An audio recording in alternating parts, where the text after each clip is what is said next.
Thank you very much. I'm Bill Schilling, President of the Wyoming Business Alliance. The Business Alliance and the Wyoming Heritage Foundation are honored to be able to be involved in organizing this event tonight. As you know, this is our 30th annual forum that begins tomorrow. As we started work in terms of the planning for the event, one of the thoughts that we had was that we might want to call upon the wisdom and good graces of some individuals who have been so much a part of Wyoming's recent past, present, and the future. We want to give a special thanks to Chesapeake Oil and Chesapeake Energy for their principal sponsorship for tonight's event. I want to give, hold on.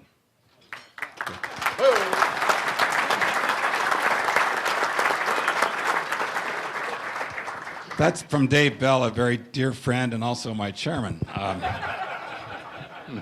We also want to give special thanks to Jim Nielsen, who's a past chair of the Business Alliance and will be speaking tomorrow, because Senator Simpson and Governor Sullivan came to Cheyenne by way of a rather circuitous way. They left with Jim Nielsen, thanks to Jim in one of his aviation company's planes. So they went from Cody to Billings, which is not exactly a direct route to Cheyenne. And because those of us who have been involved with distinguished governors and senators know that there's time and then there's the governor and the senator's time. So it left Billings then and came to Cheyenne. Perfect timing, though, because they were both able to have live interviews tonight on a local TV station. They're here now. Then they get back in the plane and they go to Denver to deliver the good senator who's going on to the east tomorrow.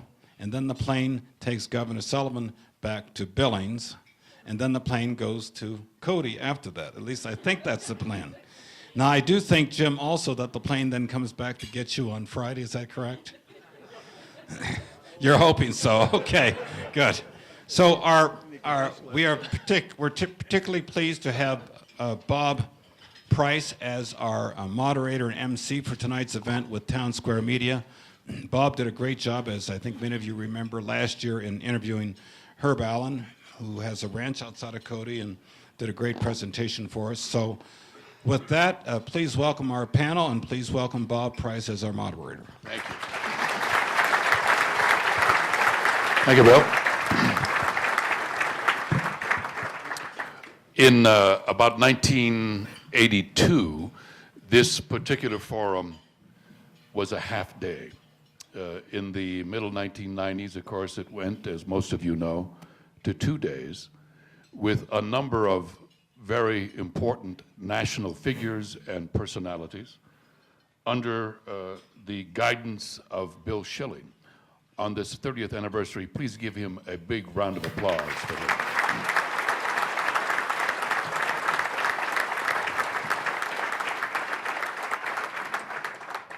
Tonight's format, ladies and gentlemen, is very informal. Think of me as your Oprah Winfrey, if you will.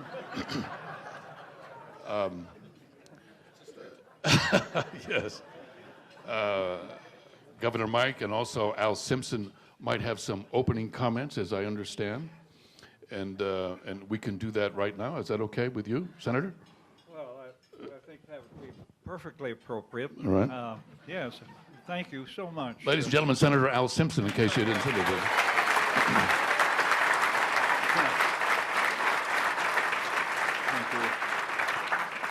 It's wonderful to hear your golden voice again. Thank you. You're androgynous. That's a fish that goes into salt water or the fresh.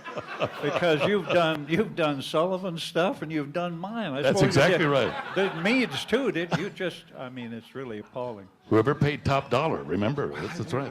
Not from my campaign, but anyway, it's a treat. And Mike and I worked like dogs on this while flying around. But thanks to my friend Jim Nielsen, class of '49, Cody High School. We've known each other since 6 years old.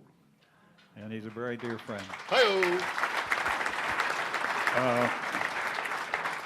And to Bill Schilling, who is able and spirited and efficient and persistent. Thank you for this. And Sullivan told all my jokes on one of these occasions before, and it was appalling, and I'm glad I could go first. But I have a new one. The word politics, very timely, comes from the Greek word. You know, they gave us democracy, so politics, poly meaning many, ticks meaning blood-sucking insects. And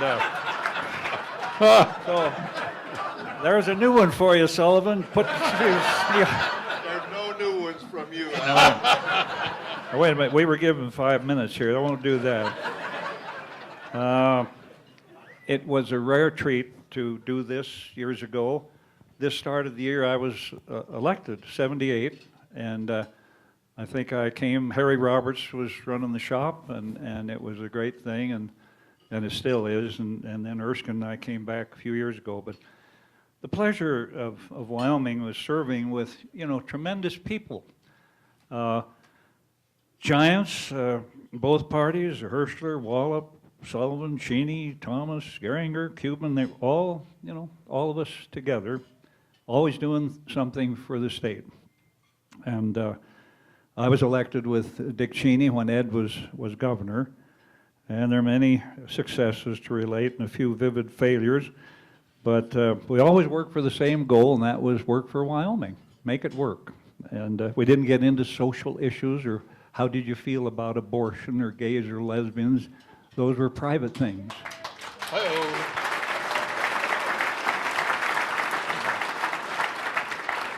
And none of them on that list ever agreed with me on that. Just wanted to throw that in too. Now anyway, I got 4 more minutes. Friendship is actually what makes it work. Respect, integrity, loyalty, honesty, those are good traits, they're not corny.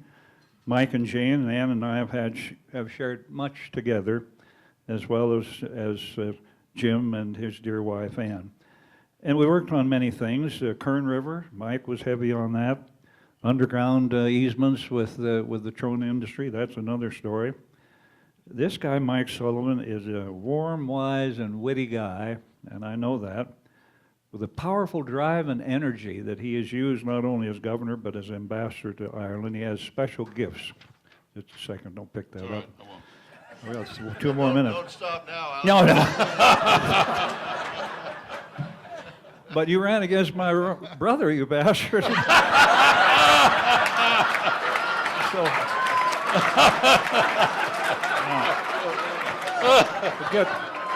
we'll get this back on track. You know.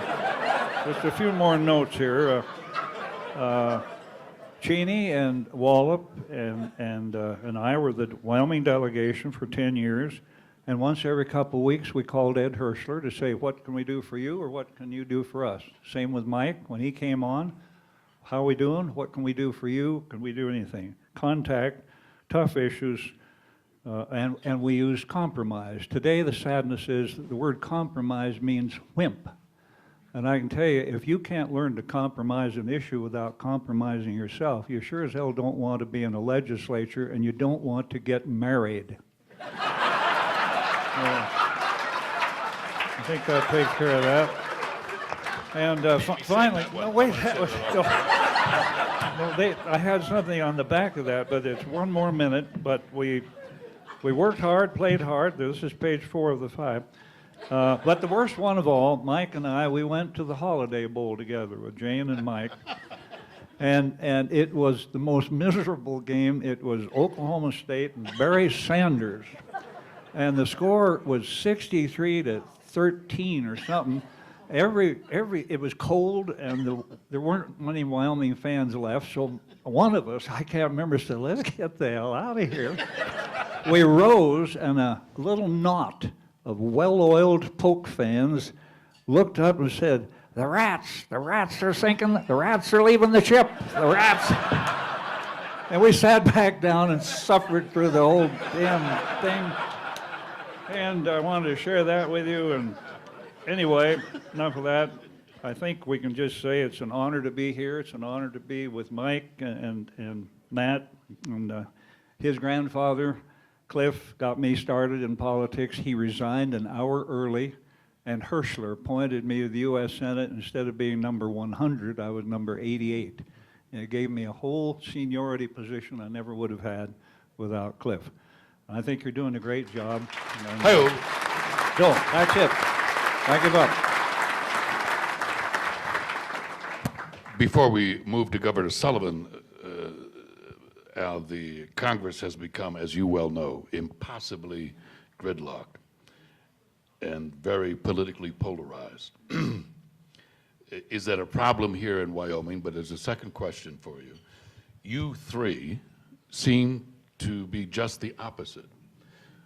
Good friends, despite your partisan differences. Why is that quality in such short supply, do you think? We know each other. You now know these people come on Tuesday and work till Thursday. They have no idea who the other people are. Their staff is telling them to go to this room off the campus and start raising money. Right. Get on the Rolodex, and now you have anonymous. The Supreme Court decision on funding is a disaster, and the anonymous money coming in. And that's it. They don't know each other. There's no sitting down to dinner. I remember my dad and Ev Dirksen in the Senate would sit and have dinner together. And Humphrey came to Wyoming when I was in the legislature, Vice President of the United States, Hubert Humphrey, because Dad asked him to come by because I was in the legislature. And here he came. He's a wonderful guy, interesting guy. It's friendship. It's loyalty. But most of all, it's just getting to know each other, and they have no idea who they are. If they didn't have that button, they wouldn't even know who was who in their own body. John Barrasso was very proud, ladies and gentlemen, to get 76% of the vote, which did not beat Al Simpson's second round at 78%.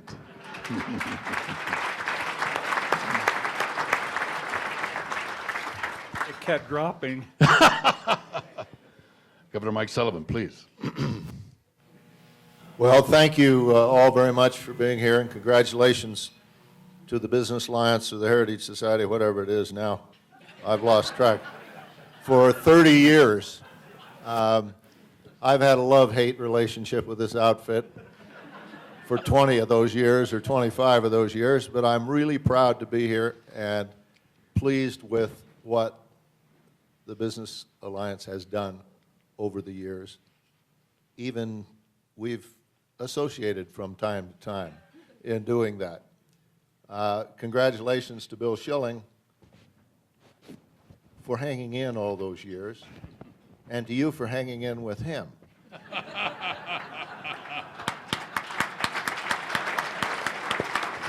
But it has been a remarkable time, and I could recite the accomplishments, but I don't need to.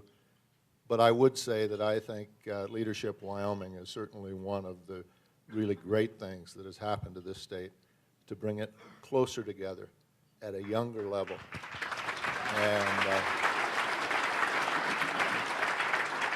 the only thing that has bothered me is he teaching them all to be Republicans, for God's sake. But I was frankly concerned when we started here that I was going to be first, and then we'd hear from Al, and then I forgot that he never saw a microphone that he didn't covet. So I really had no worry. I agree with most of the comments that Al has made about why it is that politics in Wyoming are different. I ran 2 gubernatorial campaigns during my political time, one against Al's brother, one against Governor Mead's mother.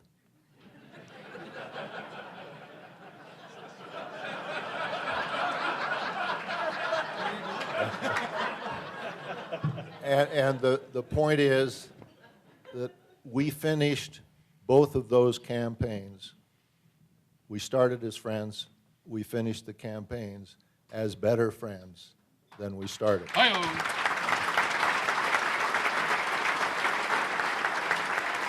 And that is the nature of Wyoming. Now, I got into politics not having been in politics before, so the most surprised person on election day was me. And there were a lot of others as well, but I was the most surprised. I had a steep learning curve. The first, one of the things that I remember most vividly was walking into the governor's office after leaving the inaugural reception in the Capitol, and the desk was absolutely clean with one exception. There was a piece of paper on it, a letter, that I looked at. I didn't have much time, but I looked at it, and it said, "Dear Governor, welcome to the office. X," and I don't remember the name now, "has been sentenced to death. And unless an appeal is filed in 5 days, you will be the first governor to preside over a death penalty in the state of Wyoming in the last 20 years. And I thought, holy mackerel, what have I done to myself? As it turned out, that didn't happen. But one did happen, the Mark Hopkinson case happened later, and it was the first in 24 years. It's a tough office, Governor. I'm glad it's yours. But you may remember that during that time, we had a combination of issues. One was the oil and gas and mineral market had fallen out of the ceiling, and agriculture was in the pits. And we searched for every coffee can that the state of Wyoming had, and we found some. But my most vivid memory was when we balanced the budget on the basis of a lady none of us knew who died in Jackson and left $20 million in estate taxes. And if she hadn't kicked the bucket, we'd have been in real trouble. One other lesson that I learned early was we were in the midst of an agricultural crisis as well as a mineral crisis, as I mentioned. And we were, the State Farm Loan Board was meeting on a monthly basis to foreclose on farm and ranch loans. We didn't want to do it. We didn't have any choice. But that was our job. And almost invariably, the people would come to the meetings to try to provide some reason why we wouldn't foreclose on their loans. And of course, they were wonderfully emotional reasons, but there wasn't any choice. And what I learned at that point is that if you let people tell their story and you listen to them, they'll accept bad news if you tell them the truth. But if you just make a decision without listening to anybody, it has no credibility. And we were talking at the dinner table. The truth. People are smarter than politicians give them credit for. And if the politicians would just understand that the people will understand if they'll tell them the truth, then we would be able, as Al said, to compromise. It wouldn't be a four-letter word, because that's the nature of democracy. But somehow,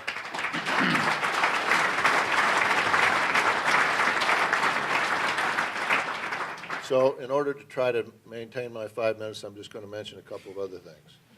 In 1990, Wyoming was the only state in the Union to have lost population.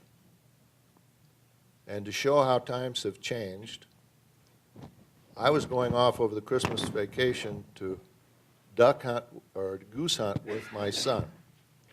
And Denny Curran, who was my press secretary, came to me and said, one of the national radio stations wants to interview you about the fact that Wyoming's the only state that's lost population. And I said, that's fine. When do they want to do it? He said, Wednesday. I said, can't do it Wednesday. I'm going goose hunting. He said, well, Governor, you know that new cell phone you just got? You could probably do the interview from the goose blind. I said, well, if it works, I'll try it. I didn't know whether it would work or not. But I was actually going into Colorado by the brewery between here and Fort Collins to goose hunt. So I was in the blind, and we'd set it up for a certain time, and the phone rang, and it was Christian Science Monitor Radio or whatever it was, saying we'd like to interview. I said, okay, I'm ready. Fire off. And they said, well, talk about this. And well, I said we were in the middle of a boom when we started the 80s, and then things kind of went wrong. And we got about 3 minutes into the interview, and some geese flew in. And I said, you're going to have to hang on for a minute. I've got a goose flying in. Put the phone down, and we took a couple shots. I think we took 3 shots, got 1 goose. That's typical of my hunting experiences. And I picked it back up, and the guy said, you really are in a goose blind. And I said, yeah, I'm in southeastern Wyoming somewhere. So sometimes, you know, you have to edge the truth just a bit. So all of those, we've all learned lessons in politics. I wanted to bring what they call what do they call that thing? Pound a peg. Does anybody know what I mean when I say pound? Shilling, you ought to know, for God's sake. Well, it's one of those little wooden things that kids have when they pound, and then you turn it over and they pound again. Yeah. Well, let me just say, in 1992, in one of my difficult times, more difficult than others, when I was trying to raise some taxes so we'd have enough money to get through the year, Schilling and his folks you'll see it in the timeline if he gives you a timeline of this, public ad and TV campaign. And this campaign, they used one of those pound-a-pegs. And every time they mentioned what taxes I was trying to raise, they'd pound a peg. And the only thing I could assume was that was me they were pounding. And they did. And we did have a reception, as I recall, at the governor's residence, where I put one of those in a hangman's noose over the entry as everybody came in. But Al would be the classic, quintessential example of this. If you can't tell the truth and you don't have humor, you're not going to survive. You shouldn't survive in politics. Hi-oh.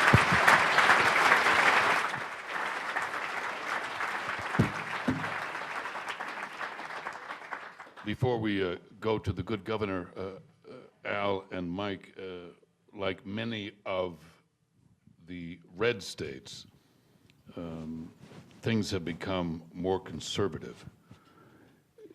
Do you think either of you could get elected today?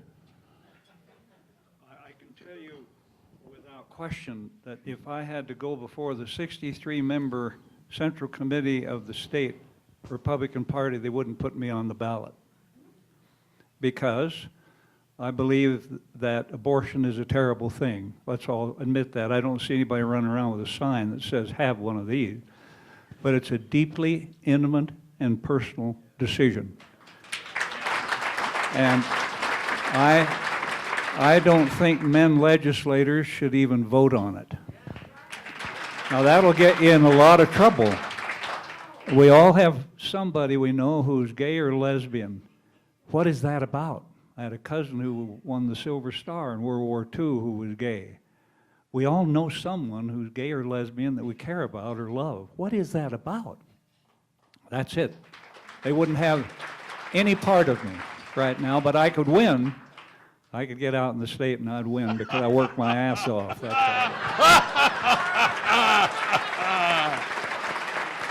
all. So that's a yes, ladies and gentlemen. Mike, could you be elected today, do you think? Well, I don't have, as a Democrat, yeah, I think I probably could. When I got elected, there were 7 Republicans running and they couldn't find a Democrat. And I raised my hand thinking that I needed a good sabbatical. I was tired of taking depositions. And that if I spent 6 months and didn't put my foot in my mouth, I could go back and practice law for the rest of my life like I thought I was supposed to. And, you know, I got elected and had to figure out what I was going to do then. But it's the best thing that happened to me in my life. And you could probably, because there would be so few alternatives. But the problem with both sides is that the extremes are running the bus.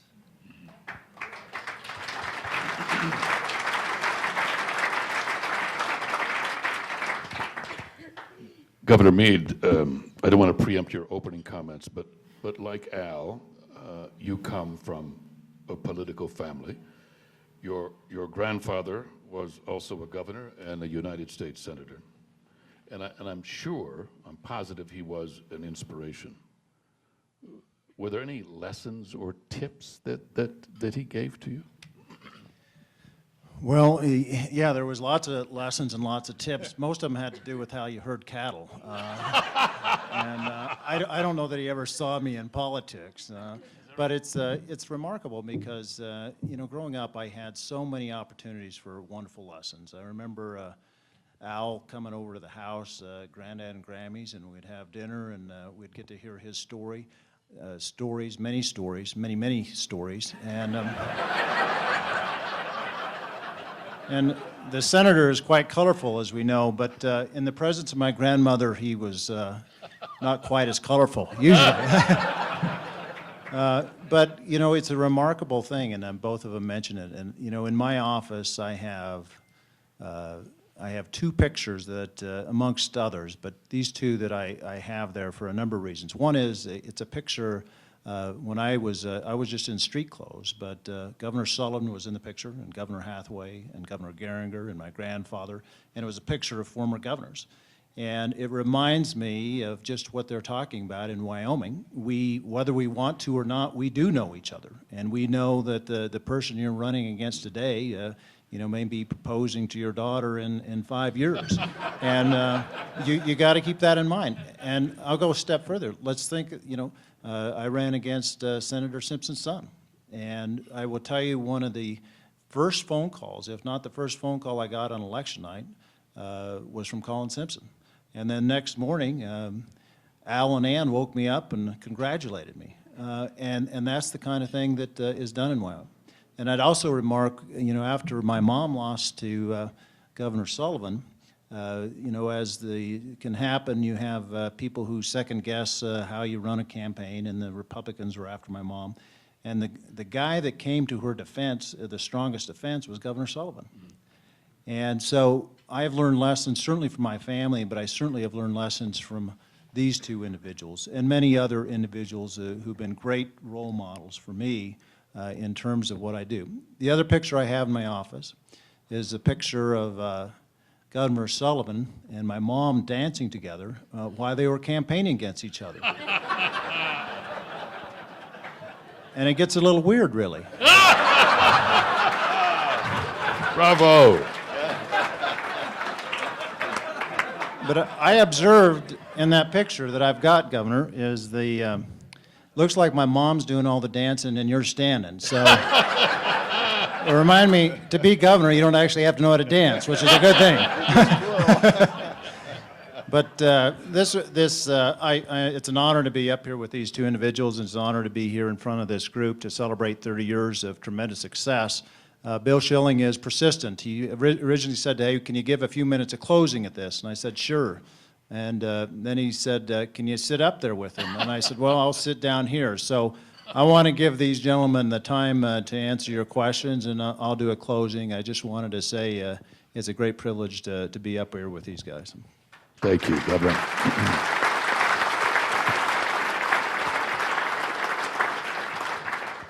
Ladies and gentlemen, Senator Hansen used to say that his best political advisor was Martha.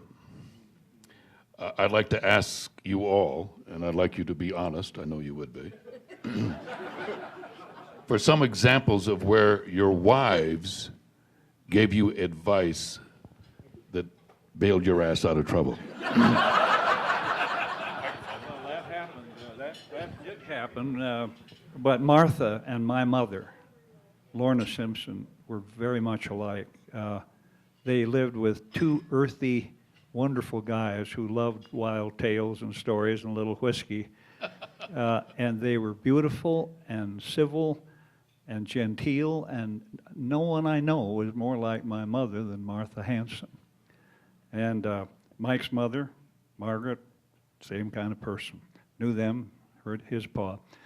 But when I got tangled up with Anita Hill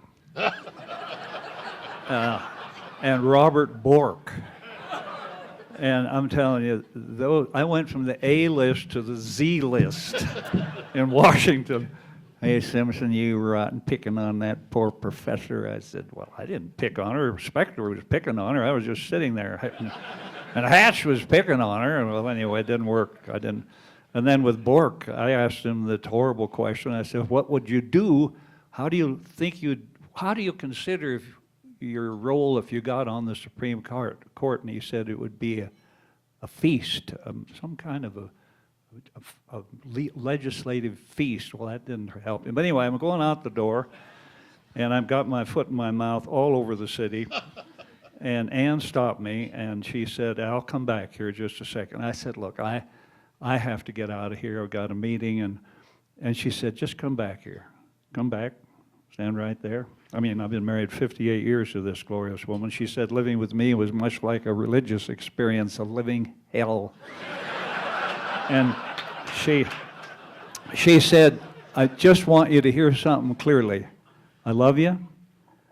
You're great. And people don't know that anymore. Why don't you just shut up? And I said, you have never said that to me in all of life. She said, I'm telling you now, shut up. Just stop. Because you're just digging a deeper hole every time you say something. I heard that. And it's tough on the spouse in politics. I know it really is, because they don't understand the combat of it. Tino Roncalio beat my old man over the head and beat him for governor because Dad was not in favor of capital punishment. Try that one in Wyoming. It helped defeat him. Anyway, Tino whacked him, and then Tino ran against Cliff. And Dad wasn't running again, so the press said, are you a hatchet man for Cliff Hansen? He's doing a beautiful campaign, and you're just cutting Tino to bits. He said, a hatchet man? There's nothing I like better than sinking a hatchet into Tino's old bald head. And the old man and Tino, before they died, were best pals, but Mom never got. She said, Millard, how can you do that with Tino? He said, that's the way it works. Anyway, that is the way it works. But yeah, if you don't have a supportive spouse in this game, and Carol will know that out there, and Jane knows it, anybody knows it, you're going to fail. You'll fail. You can't possibly make it, or else you'll end up with a dysfunctional family. Mm.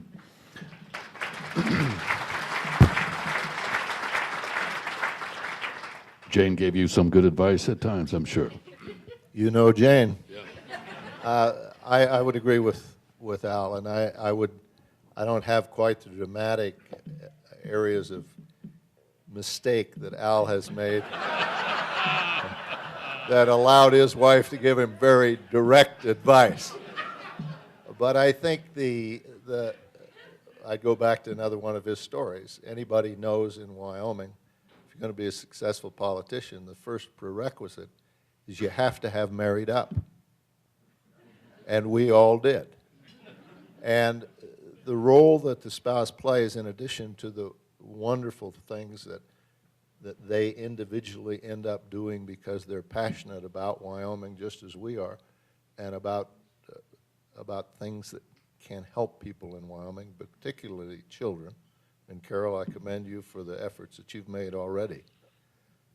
But what spouses do is maintain your reality.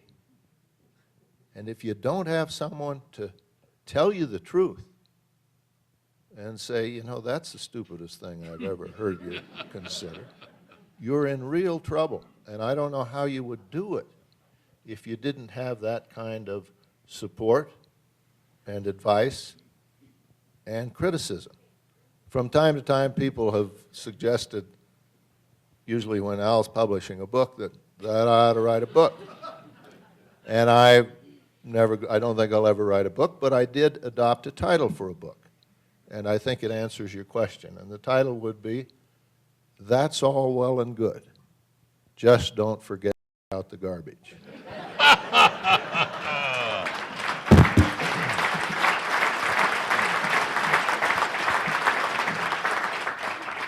Governor Mead, words of advice from your beautiful bride.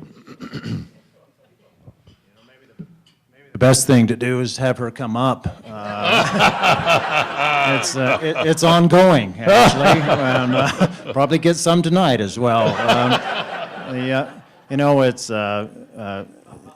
just so we don't forget, these two are sort of out of the game. I'm in the game, so I'll be a little more. I'm not going to reveal all my mistakes yet. You know, it was a remarkable thing, and there's a number of instances, but when we were campaigning, you know, having not done it before, we were floundering around, and we had some guy who was supposedly an expert on which households to do and where to go and which doors to knock on.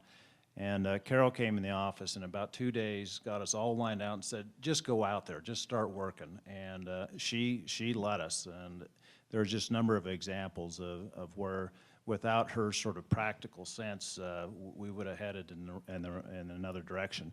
And then, you know, the other thing, a bit of advice, I don't know what to do about this, but I know that, you know, as she goes out and works on kids' issues, and she's very passionate about it, you know, I get not necessarily advice from her, but advice from others, which is, why can't you be more like your wife? So. Wyoming, gentlemen, as you know, is in sound financial shape. That's partly a result of the blessing of our natural resources. But who gets credit for managing those resources over the years? Senator? Well, I can tell you who gets credit for putting the Permanent Mineral Trust Fund on the ballot.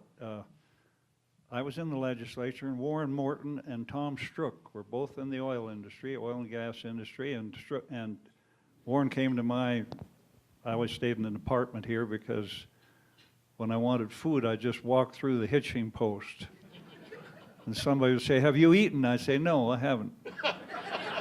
And then I would eat and drink and smoke cigars and play big shot. You know, they were all doing the same thing, you know.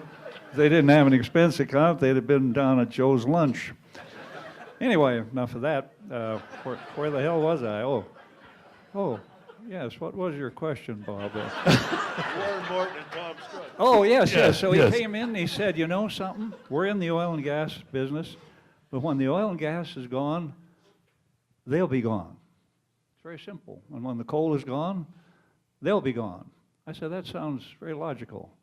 He said, so let's get together and put a constitutional amendment for a severance tax on oil and gas and coal and all and then the non-fossil was Trona.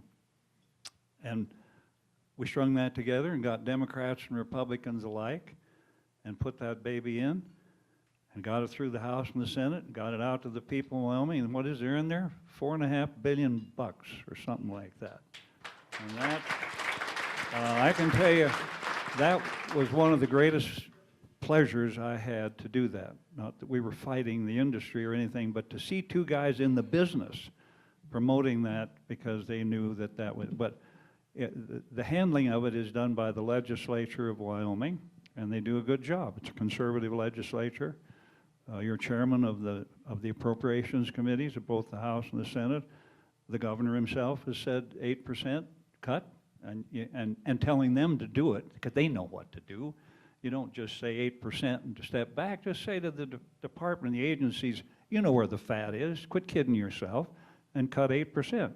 They'll do that. Governor's absolutely right. The legislature will do that. We'll always protect ourselves. We still have the issue of the highway money, and you continue to rattle on about that. I hear you talking about it all the time. And I think you're absolutely right.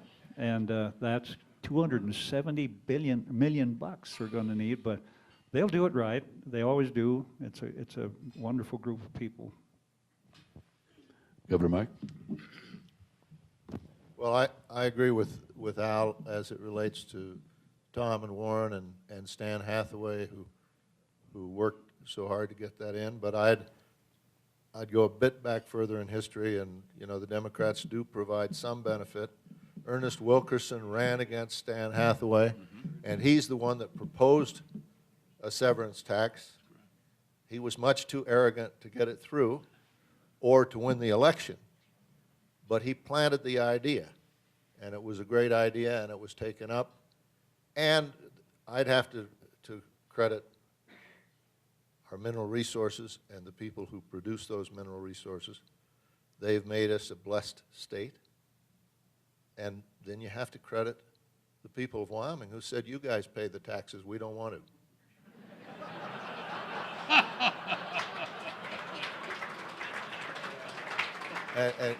And you know, to some degree, I would say this, therein lies our problem. We are a bit of an entitlement state, and it isn't necessarily healthy.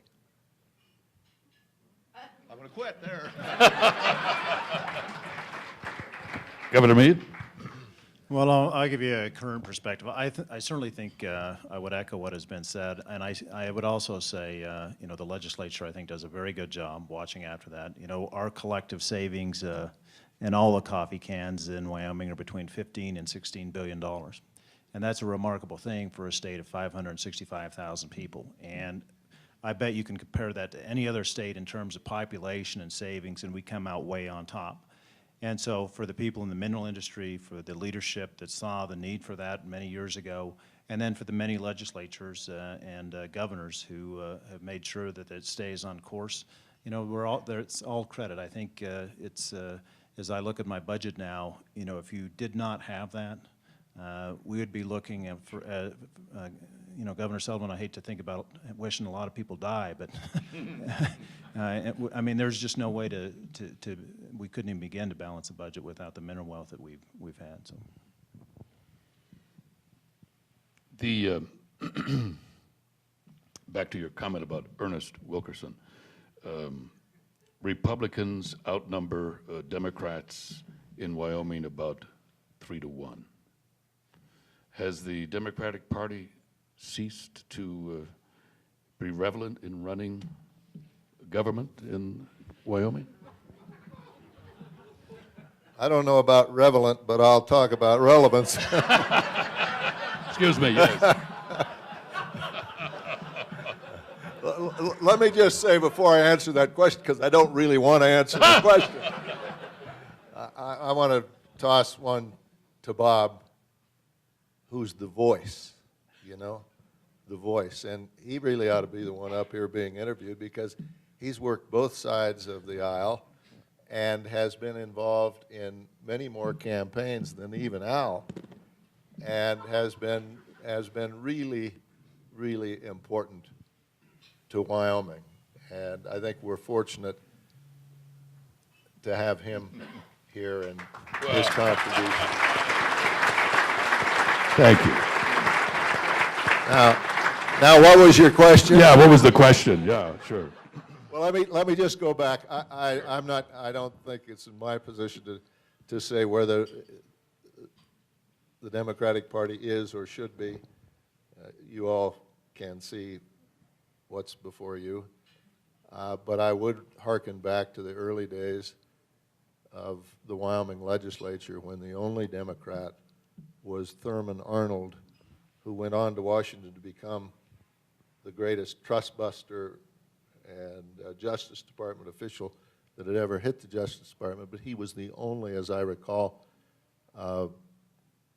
Democratic legislature in the legislature, and called a caucus one day in the phone booth outside the chambers, announced a caucus. So all I can say is what goes around comes around.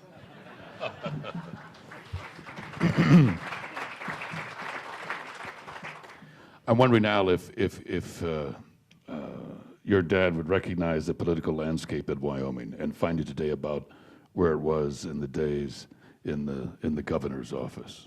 What it was? Yeah. My dad's? Yeah. Mm-hmm. Dad was a tough guy. He was born in Jackson, like Cliff was. He was captain of the football, basketball, and baseball at the University of Wyoming, all three sports. Tough, prize fighter. Member of the United Mine Workers when he worked over in Red Lodge one summer. And when he was governor, he knew he had the hammer in his hand, and he used it. And it got him in a lot of trouble. And they took it out on him. Joe Hickey, wonderful guy. Win Hickey was a legislator here. I learned my craft because I was in the Democrat-controlled legislature in 1965. The Speaker of the House was Walter Phelan, a Democrat from Cheyenne. And that's where you learn how to legislate. How do you work with the other side? And when you work with the other side, you can get every success you can imagine. Ted Kennedy and I worked on stuff. I don't agree with him, don't live his life, but when we shook hands, that was it. And that's all I ever looked for. I didn't care. I don't judge people's lifestyle or their morals. That's some other judge somewhere. But as a legislator, I'm looking for the guy to legislate with, and he was an extraordinary legislator. And Dale Bumpers, and I worked with presidents, Carter and Bush and Clinton and Reagan, a delight. I've had that privilege. But when Dad refused to change the road, that they were doing the highway through Buffalo and Sheridan, and the government was putting up 93% of the bucks, and they said, we're going to put the interchange in Buffalo. And the people of Sheridan came over and said, you're going to what? Buffalo is a jerkwater place, and Sheridan is the queen of northern Wyoming, and therefore you're going to put it there. He said, look, the government's paying for it. I don't have any say. And they said, you're the governor. You can change it. He said, I can't, and I'm not. And then he wasn't in favor of capital punishment. So I remember I came over, I was in law school, when the Sheridan delegation came in to see him. There were about 10 of them. I can remember their names and their faces. They're all dead now, so I can speak clearly. They sat in the governor's office, and Dad he pulled the curtain back there. There was a curtain back there. And I sat there, and they said, Governor, you still have the opportunity to change that. And if you don't, it could be very difficult in your wife's home county, which was Sheridan. You could even lose. And Dad said, he listened for about 10 minutes. I'm behind that curtain. He said, could you say that a little more clearly? Yes, you would probably be defeated. He said, are you telling me that if I don't change that you guys will defeat me? Well, get your ass out of here and go to work. And man, I tell you, they were furious, and boy, they went to work. But I was so proud of my old man. I thought, that's the way to do the business. And that's what he did. But he was direct. Hathaway was like that. Guts, old bomber pilot, he didn't take a crap off anybody.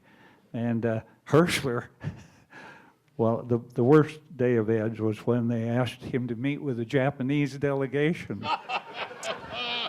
And he said, I'm not going to meet with a Japanese delegation. They shot me over there in Guadalcanal. I really don't care to see any of them again. They said, but you're the governor now, and you will see them. And he said, well, bring them in. So in they came, the delegation. There was one journalist. You remember this, Mike? You don't want to believe this, but you do. So this guy said, how old are you? And the guy said 63 or whatever. He said, "You're just my age. Were you ever in the service?" "Yeah, I was. I was in the Japanese, 3rd Regiment." He said, "Were you on Guadalcanal or where, Coral Islands?" The guy said, "Yeah." He said, "Were you in so-and-so?" He said, "Yeah." He said, "You saw a picture of the guy that shot me." That delegation did not go well. But that was Ed Herschler, and he was the longest serving government in our history. 12 years. He was just what people loved. 2 fingers of red eye at night, and tell stories, smoke Camels 3 packs a day. And I was privileged, as Mike was, to give the eulogy of his service. Hi-yo.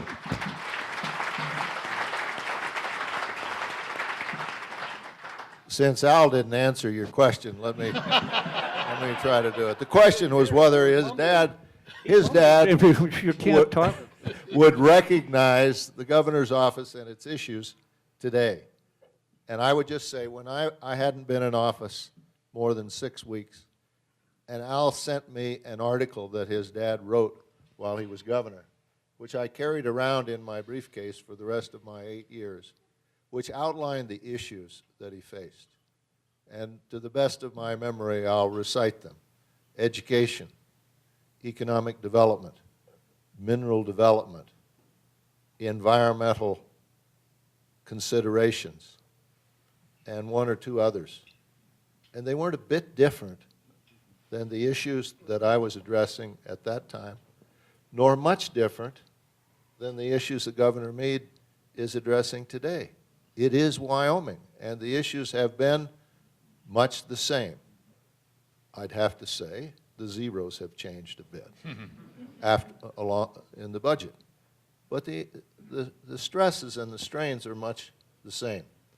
One other quick anecdote that reflects one of the other lessons I learned from Jim Baker, one of Al's friends who was Secretary of State and Secretary of Treasury. He said one time that his motto was, never burn any bridges in politics, because you never know when you have to cross back over that bridge. And that's in spades in Wyoming. And the anecdote I want to say is when I was in high school in Douglas, Wyoming, my dad was a lawyer. He had been county attorney, but he was practicing privately at the time. And a young man, 18 years old, came through Manville or Keyline, Wyoming, and went to rob a guy who'd parked his truck next to the road and ended up shooting him, killing him. My dad defended him. My dad lost the trial, lost the appeal, and the young man was sentenced to death. He didn't die, and he ultimately left prison because Al's dad commuted his sentence and then got beat for his position on capital punishment. 30 years later, I had to decide on my position on capital punishment. That certainly informed my view, but it didn't control my view.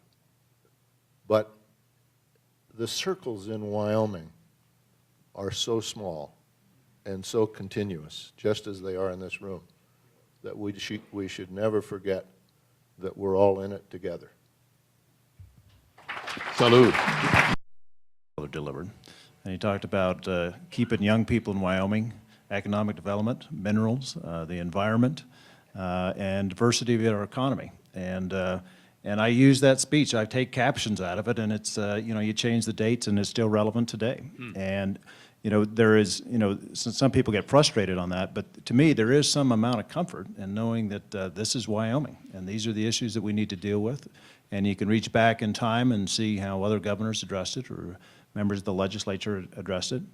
And also, I can call Governor Sullivan, Governor Friedenthal, Governor Geringer, and say, what did you do on this issue? And that's nice to have that level of experience. I mentioned my first comment about the picture that I had of Governor Sullivan and my mom dancing together.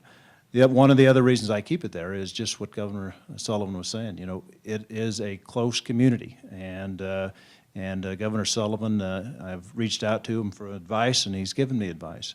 And that is such a remarkable thing about Wyoming, that connectedness. And the same with Al. You know, anytime you want to call these folks, they've lived through these issues, they're willing to give their help. And even though our families run against each other at different times, to be able to know that they will do that and do it willingly and in good spirit, a wonderful thing. And I think sometimes in Wyoming we think our population is a disadvantage, but our small population is a tremendous advantage because we do know each other, that we do know each other.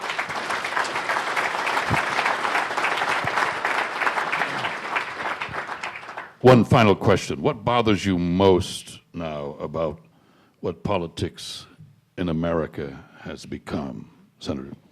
Well, two things, rigidity and hypocrisy. I mean, if you want to be a drunk, horny, draft dodging poop, be one, but don't pretend you're not. I mean, just put the sign up and say, and you'll get a lot more respect that way out of it. But to see some guy who's giving you this marvelous 100% crap, and then, you know, he's doing the other thing, you know, well, they do it. You know, they said, well, I won't get into that. Mike will stop me, but I mean, you can't pretend you're a moral giant when you're diddling your secretary. I mean, that's not my idea of anything. I thought you weren't going to get into that. But hypocrisy, yes. The other one, what the hell did I say the other one was? No, I had it there on the tip of my... I said hypocrisy, that was the one. Rigidity. We had people running for president who were about as rigid as a fireplace poker, but without the occasional warmth.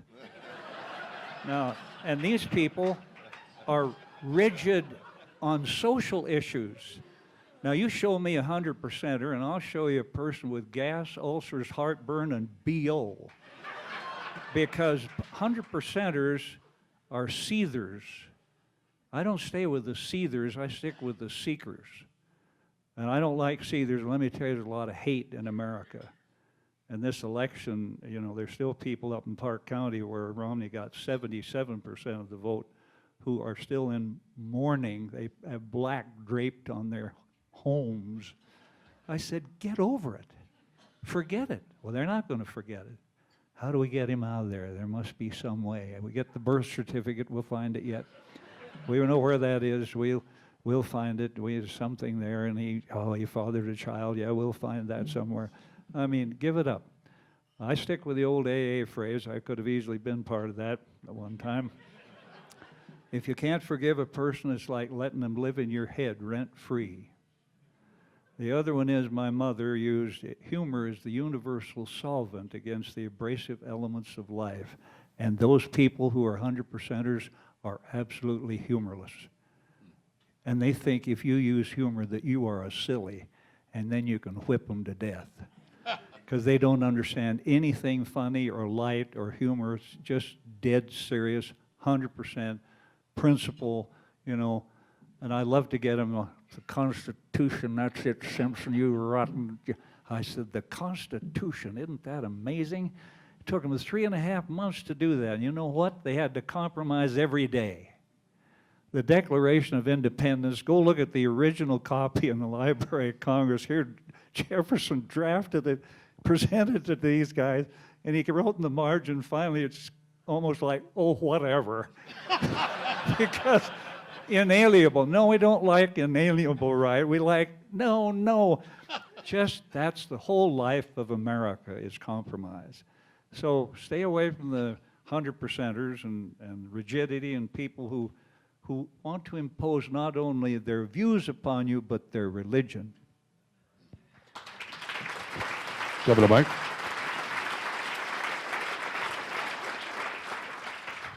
What bothers you most about American politics today? I can't improve upon Al's comments, but about. You will, I know. Well, I'll leave out the diddling comment, but it is. We've already said it. If you can't compromise, you can't have democracy. I think a couple of other things that have contributed to where we've come. With all due respect, Mr. Price, 24-hour news has ruined the minds of American people. And one that I hadn't thought about, but I think makes some sense. We may have reapportioned ourselves out of democracy by developing districts that only encompass one faith. So a politician only has to appeal to one faith, and they're in there for however long they want. There isn't the need to go take care of an entire constituency because you only have one thrust. And somehow we've moved to those rigid extremes that are, I'm not sure how we get out of it, but discussion, truth, and compromise are certainly part of it. Hi-oh.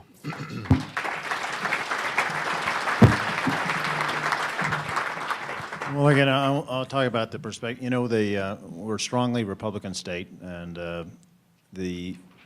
but even within the Republicans, understand we don't speak with one voice. And I'm reminded of that when I present my budget every year. There's difference of opinion. And whether it's between Republicans and Democrats or within a party, you have to be able to listen and hear people who have different points of view. And for me, that's one of the exciting things about politics is if I think I have a really good idea, I be able to sit across the table from somebody else, present that idea, and let them challenge me, and I will challenge them.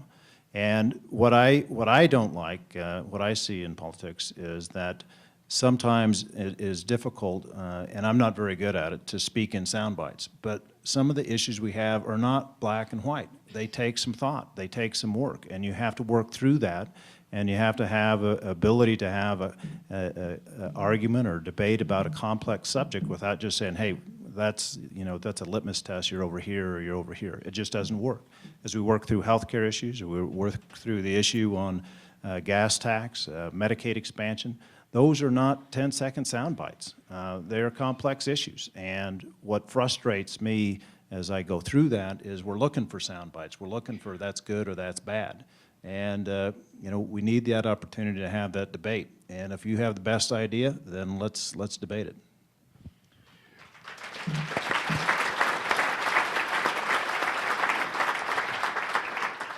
Ladies and gentlemen, are we not blessed by these three gentlemen? Thank you very much. Thank you. Governor, please.